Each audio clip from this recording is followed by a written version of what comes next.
Fannie Mae removes minimum credit score requirement for home loan applications starting November 2025. What could possibly go wrong? Fannie Mae has announced a major policy change that could open the door to homeownerships for millions of Americans.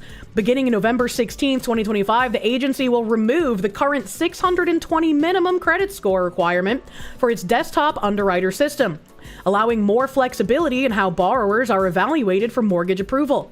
Instead of relying solely on credit scores, Fannie Mae will assess overall financial health through factors like rent payment, bill history, and other consistent payment behaviors, giving a fairer chance to buyers with limited credit history or those rebuilding their financial foundation.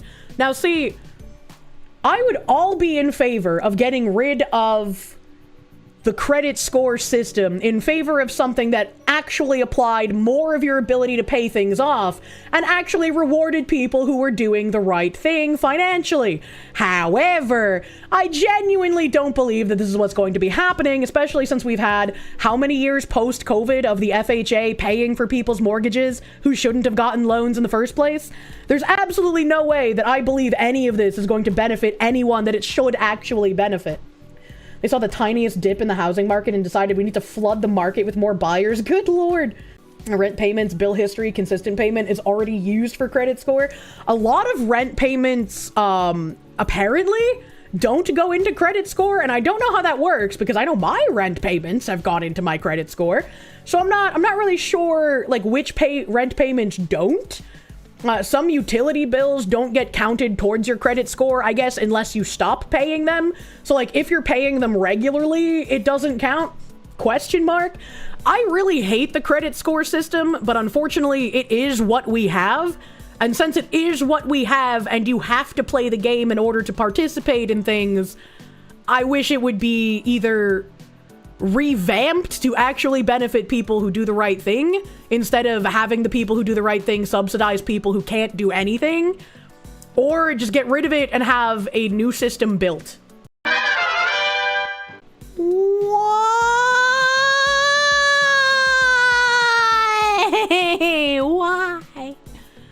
Why? They were already losing so much in stock. Just let them die. Movie studio closed a deal this week to develop the toy phenomenon as a feature film. Why? Why they're so ugly? I bet I could make Kirsches more of a global phenomenon than Labubu's. And then I can watch Caleb Hammer and see someone go on Caleb Hammer and give him a Kirsche plush. What a wild day that would be. Labubu, the plush toy line of scruffy, cute, ugly monsters, could be headed to the big screen. Sony Pictures, home of the Jumanji movies, and via its animation division, K-pop Demon Hunters, has picked up the screen rights to the Chinese doll brand with the aim of making a movie. And in success, launching a franchise. No. They're telling me we could get the Labubu extended universe. No.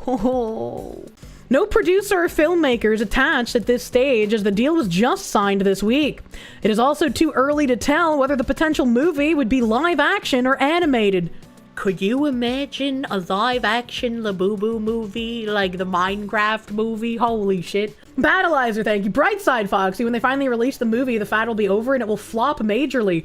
There have literally been articles about how the fad is already dying and they've been losing fucking stock, dude. Bleg, thank you. This proves that Sony is run by middle-aged white women with negative financial literacy pretty fucking much, dude. Holy shit. Sony had no comment. Designed by Hong Kong-born, European-based artist Kasin Lung and initially made by How to Work as a part of a line of monster figurines, Labubu took off when Chinese retailer Pop Mart took over making and selling them in 2019. It took a few years, but Labubu's exploded in popularity recently for two main reasons. One, Pop Mart's use of selling them via blind boxes, meaning buyers never know what they are acquiring until they open the package, which then also spurs demand. This also creates a superheated secondary market where collectors pay exorbitant amounts to get the dolls that they want online at pop-up sales and in traditional brick-and-mortar locations. Limited edition artworks and auctions have also seen items hit six-figure prices. What? Why are people like this? The second factor was the adoption of the toys by certain celebrities, particularly K-pop group Blackpink member Lisa, who in 2024 used them as accessories. I wonder how much like Hollywood product placement is them genuinely enjoying something, and how much is them taking a payment to pretend they enjoy something so that it drives more sales of said something. Like, even as like a literal Who VTuber instead of an actual celebrity, I have been told like, hey, would you do this thing? I know it goes against FTC guidelines, but like, it could be beneficial for the both of us. And I'm just like, yeah, you know, I just don't really feel like lying. Like, that's a bit weird to me. The toys became a sensation first in Southeast Asian markets before taking the rest of the world by storm. Pop Mart's profits reportedly soared by 350% earlier this year. Labubu is the name of the lead monster doll of the line, which counts leader Zimomo, companion Mokoko, and boyfriend Taikoko as characters, among others. I'm going to kill myself. What the actual fuck am I being forced to read? It may be too soon to tell if Labubu will fall into fads such as Beanie Babies or something longer lasting such as Hello Kitty. There's no way. There's no way that Labubu will supplant Hello Kitty. Ain't no fucking way. It's the equivalent of paying for PNG girls and gacha slot for women. It's a testament to the awful taste some women have. I would rather pay for my gacha slot PNGs because at least those actually look cute. At least those are cute and real. While once Hollywood projects inspired toys, in the last decade in particular has seen an inverse, with toys now inspiring movies. The Lego Movie, released in 2014, was perhaps one of the first brand names without an already created storyline or even characters to see a successful major studio production, generating critical acclaim and box office ka-ching. More recently, Barbie accomplished a similar feat, generating over $1 billion at the worldwide box office, while nabbing 8 Oscar nominations. This week, Sony and Mattel Films announced they were developing a feature based on Viewmaster. Is Viewmaster like those binoculars with the discs that you would put in and it would have like a tiny film story every time you clicked the side button? Is that... How do you make a film on that? Like, I could see making a horror film based on that, maybe. But they also kind of like already did that concept with, what was that movie called? Where like the people buy like a new house and then like the kids that were killed in the house before like show the home movies to the new kids, and then the new kids kill their parents, and then the dark entity in the film continues. What is that movie? Sinister. Spicy. Thank you, chat. What the hell is this spicy movie? Was Sinister. It was pretty fun, but I also don't like movies that have like a, well, the entire movie was pointless and it ended exactly the way you thought it would. I don't like those kinds of endings. Need to have a watch along of the Labubu movie. Yeah, it would probably be bad enough that I would watch along it as a community. I just find that is atrocious that this is a thing that is real. Why are they doing this?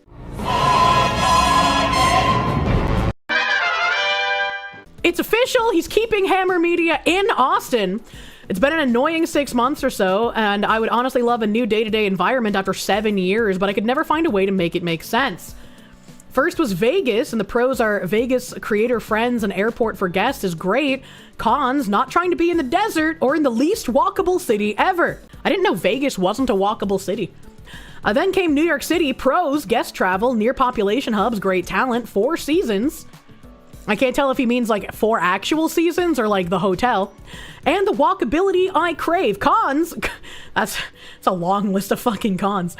Cost of workers and the likelihood of settling a lawsuit a year or so. What? The likelihood of settling a lawsuit a year or so? What lawsuit would he have to settle if he moved to New York City? I don't understand. My lawyers recommend setting aside a few $100,000 a year for this, and it's a literal business to sue employers and get settlements. It's cheaper than fighting, so everyone settles every time. Oh. I guess it's because of like the labor laws? One of my lawyers has worked for a dozen creative companies in NYC, and there hasn't been one that hasn't faced lawsuits yearly for cash grabs, and high taxes. That's crazy. Like, if you fire someone in New York City, they can just file a lawsuit against you? And it's in your best interest to settle because it'll cost less money? How is that legal? How is that good? What the fuck? That's crazy. That's New York, baby. No, goddamn. A backup, Miami, pros, creative scene, beach, good winter weather, some walkability. Cons, 5.5% C Corp tax, some unfriendly laws regarding filming, and horrendously humid summer. Too many BBLs, I'm a natural guy. True, they also have the women that get their asses injected with concrete and then die from complications because of the garage doctors. But also, I don't know how it would work with Caleb since he does stuff like in person. But a lot of companies incorporate their business in a state that they don't actually do business in. Last resort, Dallas. Pros, uptown is mixed use and walkable. What does mixed use mean? Sports, about to be third largest U.S. metro, passing Chicago. Perfect airport for guests in the most business-friendly state still. And closer to Four Seasons than Austin. Cons, no beach and no hill country, only one good area he likes, the rest felt very sketchy, no nature at all. Worst downtown he's ever been to, not enough of an upgrade for the massive cost it would take to move his business. So Austin, loved her before, hope to again, some great neighborhoods, and it feels safe. Public schools and the professional sports scene suck, food is good, talent is incredible. Transportation sucks, halfway decent nature, and the hill country is beautiful. Stupid city government that cuts from EMS and funds more to homeless programs than has literally proven year over to not help in the slightest. And a DA who won't prosecute criminals for some reason. Great people all around though. What's his need for the Four Seasons? I get it. I want to live somewhere that has four seasons, man. I want to have a spring and a summer and a fall and a winter. I don't want to just have like quasi spring and then summer for 3/4 of the year and then like a little bit of cold weather before quasi spring again. You want to live somewhere with 4 summers? Hell nah. Hell nah. Georgia already too fucking hot and humid for me. I couldn't live anywhere south of that. I would recommend like Mass and New Hampshire to Caleb, but I don't think Massachusetts is very business friendly, and I wouldn't want him trying to turn New Hampshire towns into walkable cities. He would probably stay to like that Tuscan village place in Salem and never leave there. Congressman Chip Roy. That's actually a really cool name. That name makes me think of like a cartoon person. Chip Roy is filing legislation that halts all legal immigration until H-1B visas are abolished. Birthright citizenship is handled and chain migration is addressed. I've got a bill I'm introducing that is a freeze on all immigration until we achieve certain objectives. Reforming chain migration, ending H-1B, and getting birthright citizenship dealt with. We can amend that bill, but it will be a framework to say, why don't we just freeze immigration entirely until we sort this crap out? Good, somebody's gotta start filing to get things moving or else nothing will happen or become law. And I really like how this sounds, but I feel like it is going to start and end there. I can't see anything like this actually getting passed because obviously Democrats are not going to vote for it, and I think there is a sizable portion of Republicans that will vote against it because they do not give a shit about their constituents. The dream of homeownership and a functional society has collapsed in one generation since the Greatest Generation in World War II, and it's something that we got to fix. Charlie's solution, obviously, is mass deportations and ending H-1B scams, among other things. True. What's your take on this, Congressman? Well, first of all, I did listen to virtually all of Byron's interview, and there's a reason that I've endorsed him for governor. We agree. We are great friends. We work together in the House Freedom Caucus. We are aligned philosophically on a lot of these issues. So I agree with much of what he said. But what I would just add is, as you know, in Texas, we've been dealing with the brunt of the illegal immigration influence. But now we're seeing, I think, the ramifications of the H-1B system and how it has been abused, in addition to chain migration and diversity visas, which we've been trying to fix for a long time.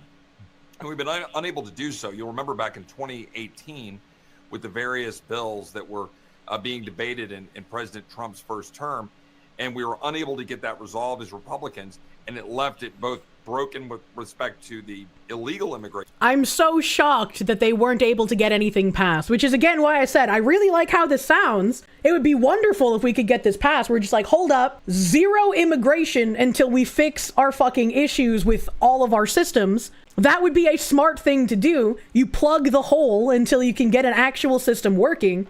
But I don't think this will actually happen. It'd be great. It'd be great if we could get something like this. And I don't even think this is going to start any kind of conversation because, like, J.D. Vance has been saying that we need to stop the H-1 visa stuff for a while. Trump, for some reason, was for it and then turned around and was just like, well, we don't have skilled Americans. It's like, bitch, what the fuck are you saying here, okay?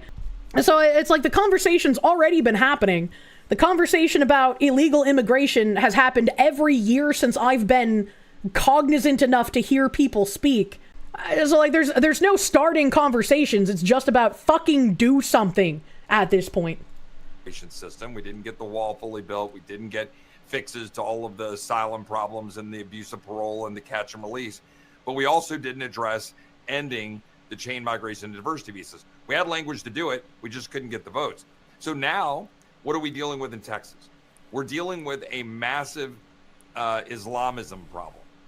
We're dealing with a massive problem of the advancement of Sharia law. I'm honestly surprised to hear someone say that. How long have, like, Dearborn and Hamtramck in Minnesota been able to just, like, set up caliphates? And people like us on YouTube talk about it, but, like, how many politicians have come out and been like, hey, maybe we should look at this shit? We're dealing with a mass community that is growing up that have no desire to assimilate and come here to become American and embrace Western civilization, embrace our Constitution, embrace our values.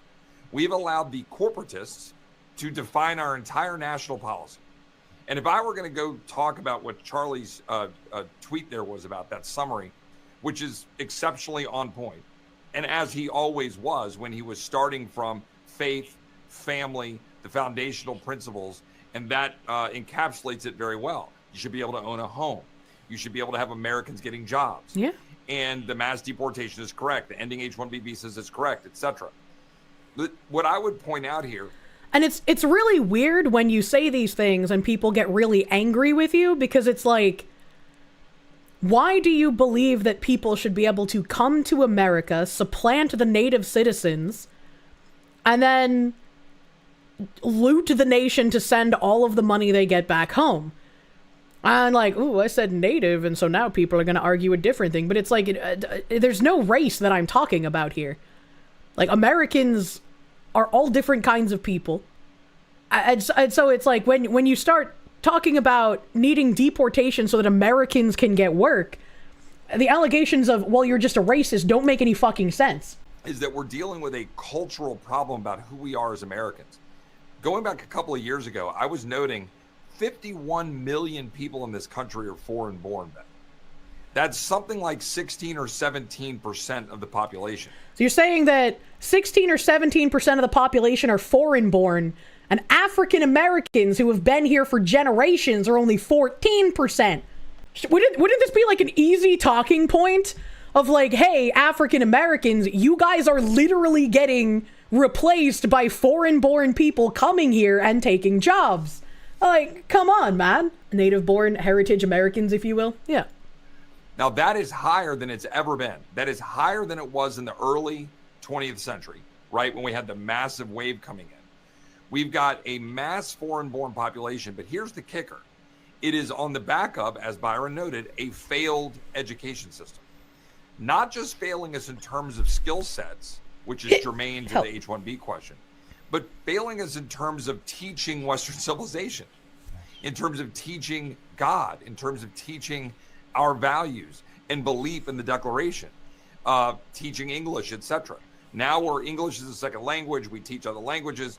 We don't really teach the Constitution. We don't. What does he mean by English is a second language? It is still the majority language of the country, even if you have these enclaves of immigrants that refuse to immigrate or refuse to assimilate and refuse to adopt the customs of the country they come to.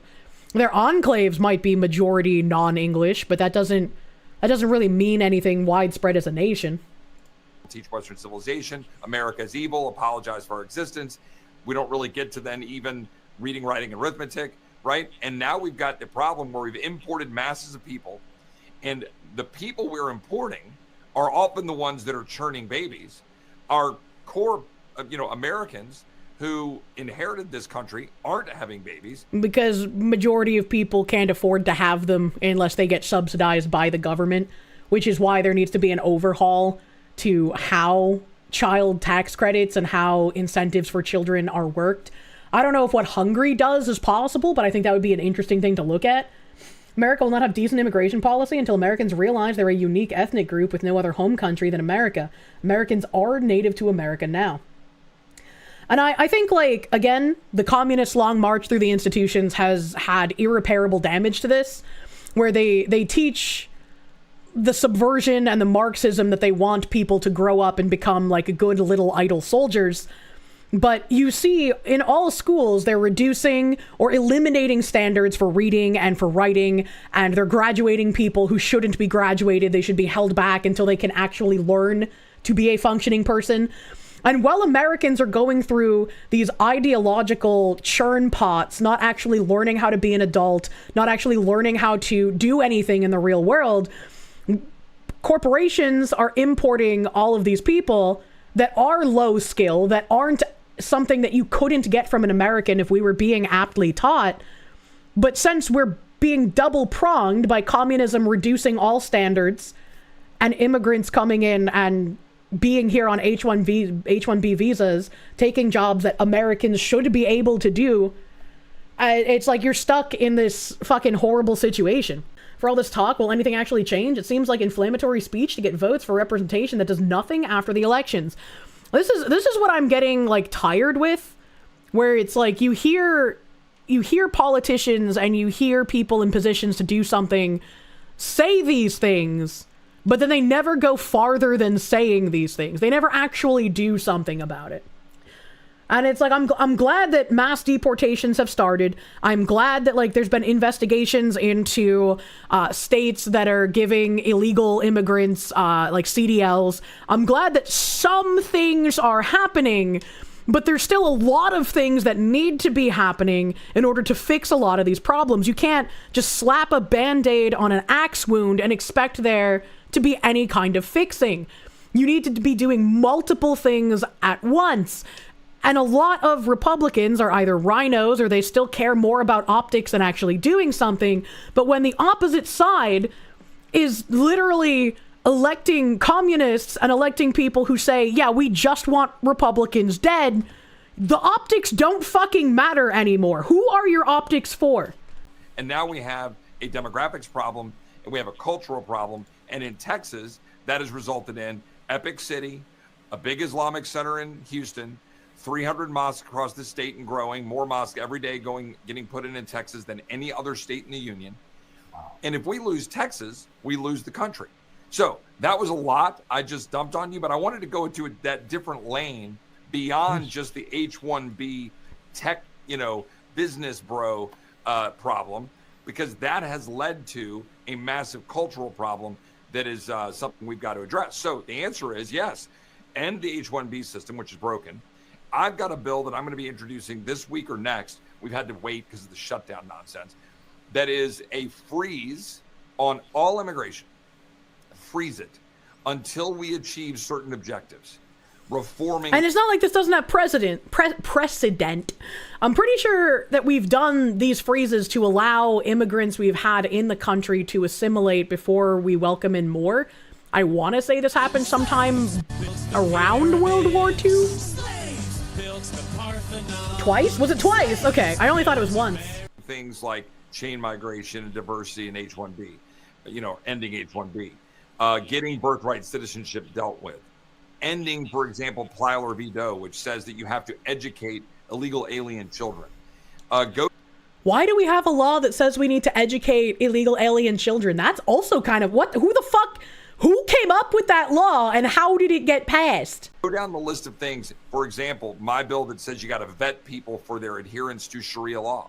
Why are we importing any human being that is adherent to Sharia law, which is totally contrary to the Constitution and our values in Western civilization? Remember when people pointed out how Ilhan Omar committed immigration fraud? Hey, it was cool and all when politicians were talking about it, but like, are they going to do anything? Are the politicians who have the ability to do more than just talk about it actually going to do something about it? What's going on with that? So my point is, We can amend that bill and people can have ideas, but I'm going to introduce a bill as a framework to say, why don't we just freeze immigration entirely until we sort this crap out, until we figure out who's here, why they're here, how many Chinese communists, how many people who are Islamists who want to remake Well, let's be fair. The communists aren't just Chinese, all right? America, how many people that are living on the public dole, that are living on welfare, that are going into the emergency room to get care, that are in our education system getting taxpayer-funded education because the Supreme Court declared it so. Let's pause all that, and that'll actually be the name of the bill, the Pause Act. I'll be looking forward to him putting this forward, but I foresee it going literally nowhere. Like, I would love for something to be done, but I do not have faith in even Republicans wholesale voting for something like this as much as I would love them to do so.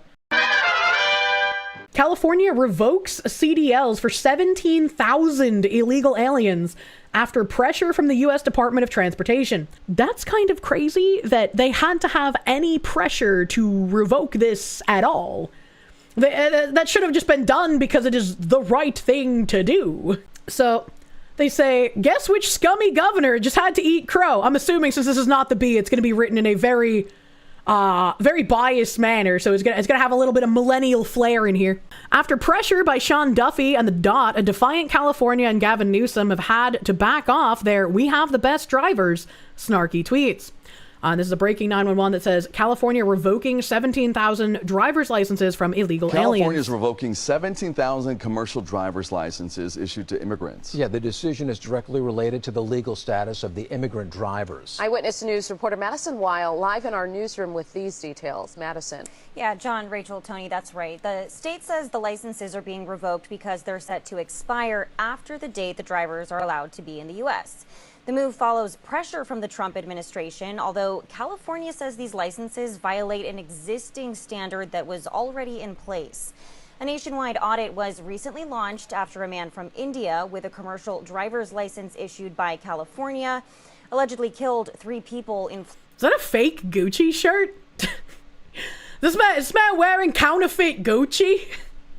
And also, is it bad that when they said the illegal Indian driver, and my brain immediately went, which one?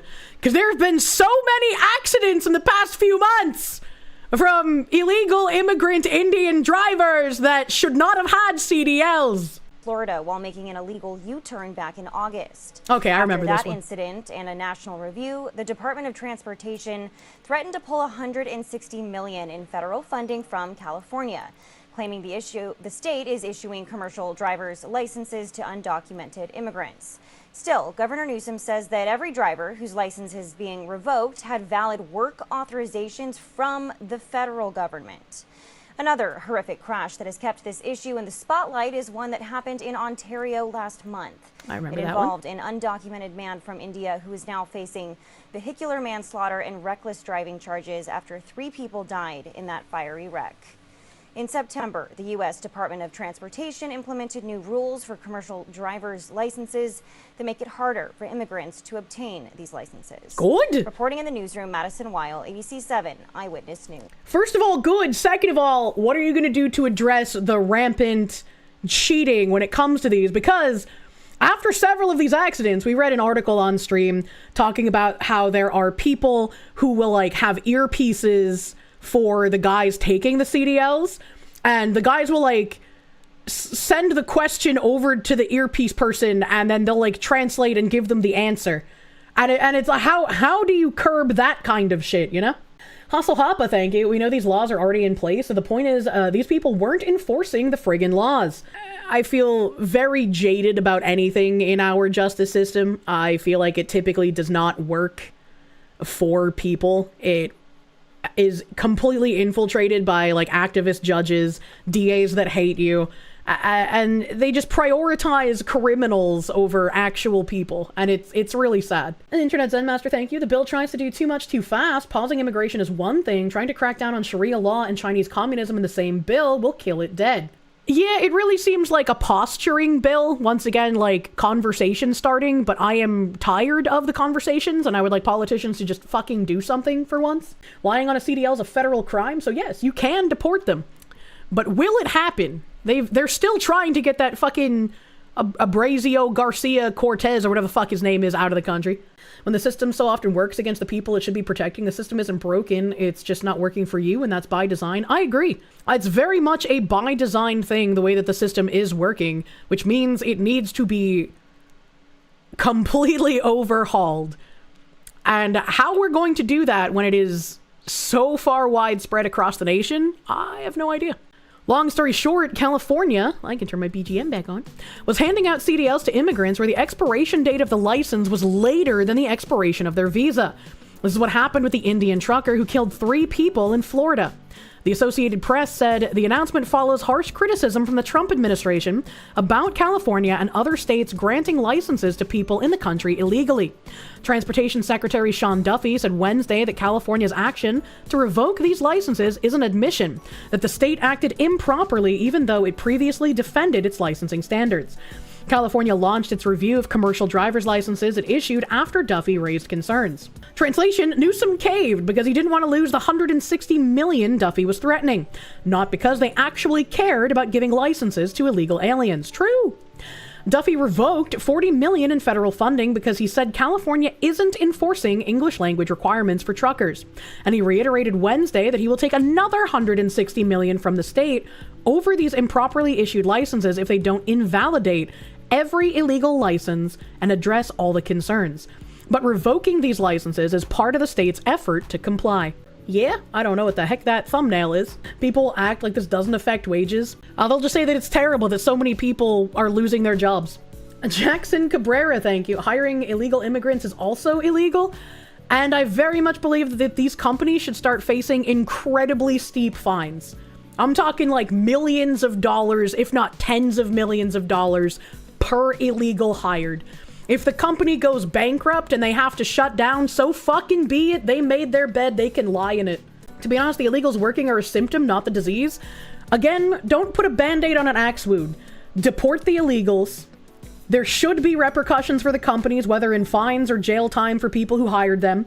You should be doing both. Mass deportations, fines, or jail time for the people that hired the illegals. There needs to be both. There need to be repercussions for both sides of the people. How on earth does it take literally removing millions to make this happen? What's the money trail on this corruption?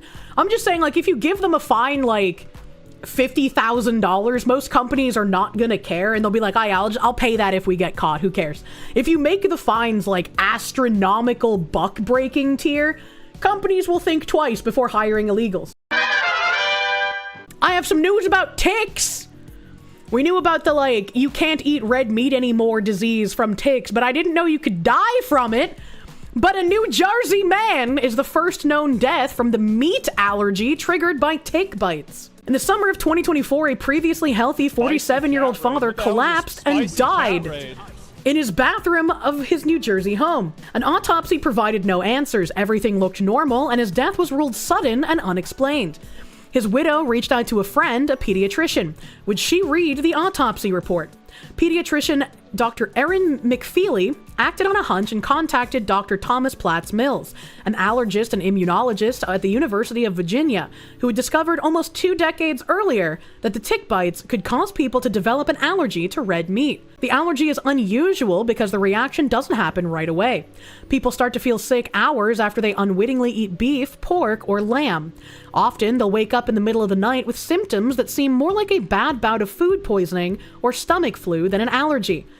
Because so many people have potentially been sensitized to meat after tick bites but don't know it, Platts Mills and others have wondered whether there were unexplained deaths that were really severe reactions to a sugar found on mammalian cells, including those in red meat called alpha-gal. The man's case, which was detailed Wednesday in the Journal of Allergy and Clinical Immunology in Practice, turned out to be exactly what Platts Mills had feared, and is believed to be the first documented death linked to a red meat allergy. This is the first time I've heard a story that I thought we could sort out, said Platts Mills, who is part scientist, part Sherlock Holmes. We need the serum, the clear part of the patient's blood, which was taken during his autopsy. He asked McFeely, can we get it? The man's story started with chigger bites, the case study says, but they weren't chiggers, they were baby Lone Star ticks, about the size and color of a grain of sand. The man had been bitten by dozens of these tiny seed ticks on a camping trip with his family. And this tick, the mothers, lay 5,000 eggs at a time, and the larvae will bite you. That's horrific! I didn't know that larvae could bite you! That's actually really scary. In many parts of the eastern US, the deer population has reached unsustainable numbers. Deer are the main hosts of the Lone Star tick, and as deer populations have grown, tick populations have exploded. Don't we have like a gajillion deer hunters? Why don't you just like expand how many they're allowed to kill per permit, man? The combination of so many deer and so many mothers and the larvae biting means the vast number of people are sensitized, of whom a minority get food-related symptoms and then are at risk of severe events. Alpha-gal allergy is a reportable diagnosis in only 3 states: Arkansas, Tennessee, and Virginia. So the actual number of cases in the U.S. is not known. U.S. Centers for Disease Control and Prevention estimates that as many as 450,000 Americans may have the allergy. But Platts Mills estimates that as much as 5% of the population may be sensitized to red meat because of tick bites and not know it. I'm so glad I'm not. Most cases are not severe and can be managed by avoiding exposure to the sugar, which is found in food as well as in some pharmaceutical products. Symptoms range in severity from itchy hives or a rash to nausea and vomiting, indigestion, heartburn, a drop in blood pressure, swelling of the lips or face, dizziness or fainting, and severe stomach pain. Doctors diagnose the condition by taking a careful history and controlled testing for a reaction to the sugar. I think the only time I've ever felt sick after eating meat was one, when I was getting off of no longer being vegetarian and I had lost enzymes needed to digest the meat, so I had to like wean back onto it. And then when Wagyu is a very like fat content heavy meat, and so if you eat too much Wagyu or eat too much like other meat in combination with Wagyu, your tummy will not be very happy. And so I had a night where I was like, oh my God, this Wagyu is so good. And I ate a bunch of Wagyu while also eating like a regular filet mignon.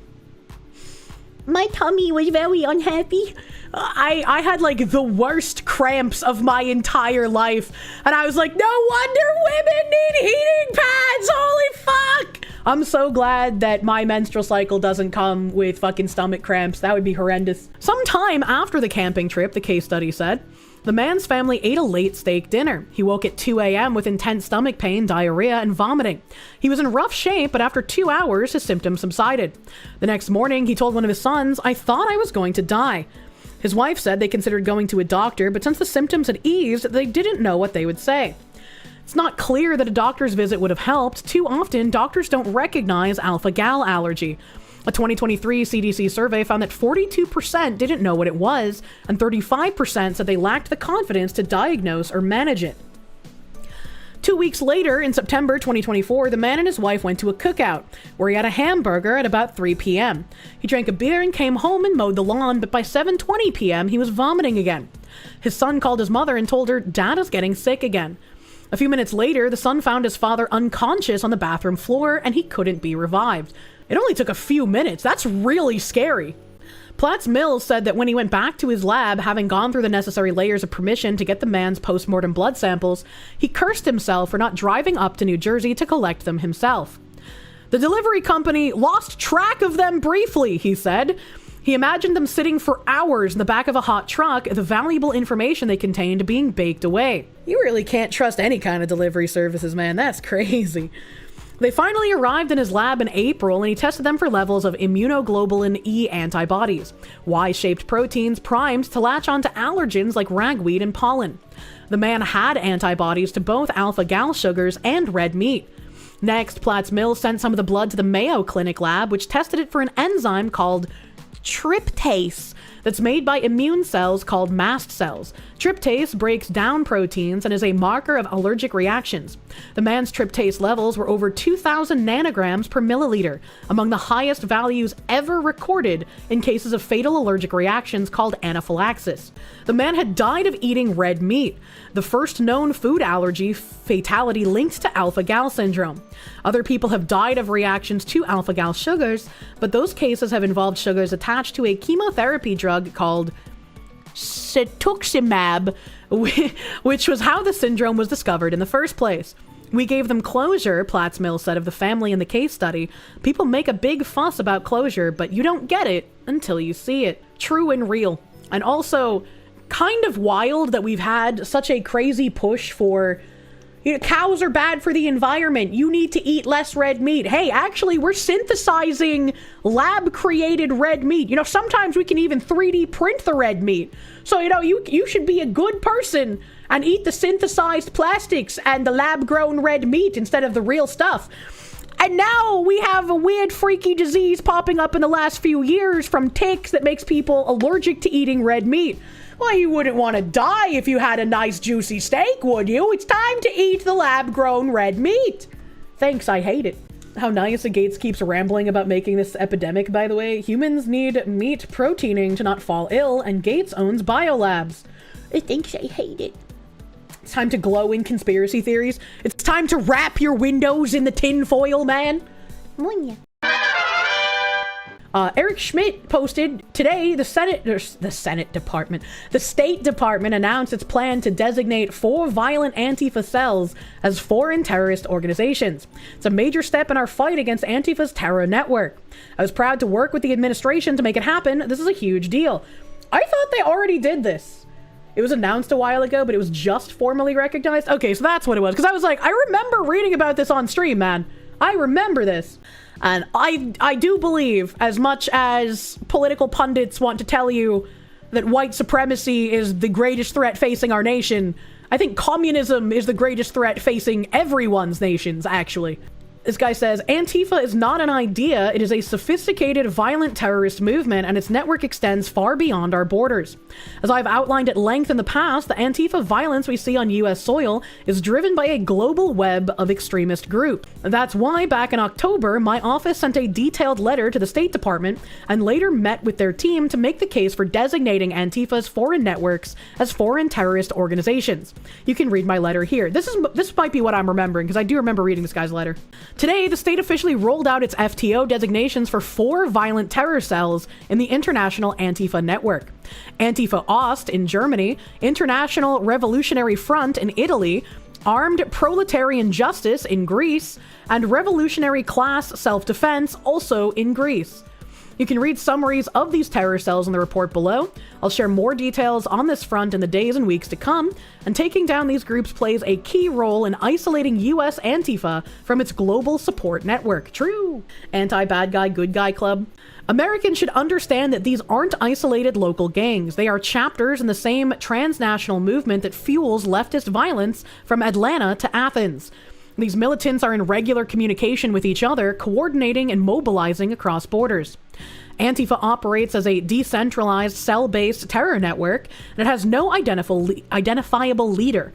But that's a feature, not a bug, as international structure employed by far-left terror movements since the Weather Underground. As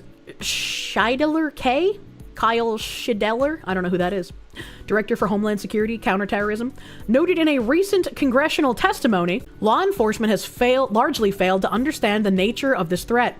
Seeking a rigidly hierarchical organization, some analysts have concluded, against all evidence, that Antifa does not exist in any meaningful sense. The reason they've done that is, once again, communist subversion. If you can convince people it doesn't exist because it's decentralized, they will argue for the fact that the government can't take any action against something that has no actual hierarchy that you can directly target. This is once again just trying to get you to do nothing while they take over your nations. The reality is that Antifa demonstrates an elaborate but non-hierarchical structure. The most basic structure of Antifa is the affinity group, described by the pro-Antifa website Crime TH Inc. Crimeth Inc. ? As the essential building block of anarchist organization, a small cell of individuals known to each other who agree to come together to participate in direct actions, including sabotage, vandalism, and premeditated assault. Affinity groups come together to form clusters, and larger clusters may organize actions using what are called spokes councils. Antifa chapters form at the city level and join regional networks such as Torch Antifa, the largest Antifa network in the US, as well as national and international networks. Crime, short for Crimethy? Yeah, that was a weird name. This transnational network includes fundraising streams, encrypted servers, doxing networks, safe houses, and squats to hide fugitives, training camps, and cross-border coordination for violent attacks. This, for example, is a segment from Europol's 2023 terrorism report. Europol said, left-wing and anarchist terrorists wanted for arrest often managed to hide out in squats or other member states for many years, due to high international connectivity within the left-wing and anarchist extremist circles. Left-wing and anarchist extremists see themselves as part of an international movement, and international contacts are a key feature of the scene. They connect through social media as well as physical attendance at various events and demonstrations. During demonstrations, black bloc tactics are being used, and the levels of brutality against police officers is a cause for concern, as is the deliberate acceptance of the possibility of inflicting serious injury and even death. Left-wing and anarchist extremists regularly take part in martial arts trainings, and some groups organize training camps teaching, among others, tactics for attacks and for breaching police lines. The creation and use of squats, so-called free autonomous spaces, remained important for anarchist terrorists and extremists in 2022. These spaces might serve as hideouts as well as operations bases, and are also utilized to host left-wing and anarchist terrorists and extremists from abroad. Evacuations of those squats regularly present a challenge to law enforcement authorities, given that left-wing and anarchist terrorists and extremists do not hesitate to make use of grave violence against officials intervening. The police in Athens, Greece detained over 77 people during a large-scale operation at a squat in November 2022. A 27-year-old suspected of carrying out an attack on a media group in July 22 was arrested during the raid for forming a criminal organization, carrying out explosions and arson attacks, as well as for possession of explosives. After the suspect was arrested, left-wing and anarchist extremists climbed onto the roof and threw objects, such as stones, at police officers in order to obstruct the seizure of the vehicle of the above-mentioned individual. I can't help but think of, like, how prolific the Weather Underground was, and how even President Clinton had pardoned people from the Weather Underground. And I just have to wonder, for how long have these leftist groups LARPed as revolutionaries when they've been propped up by powers that be all around the world? It's no coincidence that in Portland, the violent Antifa cell rely on the services of the Italy-based radical left hacking collective, the Autistici and Inventati, to plan, coordinate, and organize their attacks. I literally almost just called that autistic. Autistici. It literally is autistic. What is happening in Italy? The list goes on, but for the first time, thanks to President Trump and Secretary Rubio, the U.S. government is getting serious about confronting and dismantling this network. Under U.S. law, a foreign terrorist organization designation is one of the strongest tools we have. Can we just actually start following the Communist Control Act once again? Like, are we at that point yet? Do people in the government know exactly what's happening? An FTO designation means it's a federal crime to provide these groups with material support or resources. Their assets in the U.S. are blocked. Their members, affiliates, and even their supporters are barred from the U.S. and can be expelled if they're already here. I got a question. Like, it's all good and fun that, you know, we've designated Antifa and Antifa sources as foreign terrorist organizations, but when you have groups like Black Lives Matter that end up working in tandem with Antifa, but they have no attachment to the Antifa name, Black Lives Matter would not fall under a designation such as this. And so what do we do about those groups that walk in lockstep with groups like Antifa? They work to put into practice the things that Antifa want. They do fundraising for this. Politicians and celebrities do fundraising to get Black Lives Matter people out of prisons. You can't fight communists with words, because that is what they excel at. If you are going to try and, like, fight the communists in a word game, you are going to lose it. There's going to be enough dumb people that fall for their subversion that you're not going to be able to keep up with it. Which is what I said back when Trump made his, like, DEI executive orders. I was like, as someone who's been reading bridge shit for years, this is not going to be enough. They're going to complain that it's too vague. They're going to complain that it's not actually DEI. They're going to tell you that, oh, they're doing something different because it's called different. They're like, all they do is change the language, and then your executive order basically means nothing. And I get that he put in the text DEI or by any other name, But that's why they were fighting for how vague it was, because like, how do you define DEI? It's the same as like well, what is a woman? I'm not a biologist. I can't answer that question. You know, it's like you can't beat them in word games.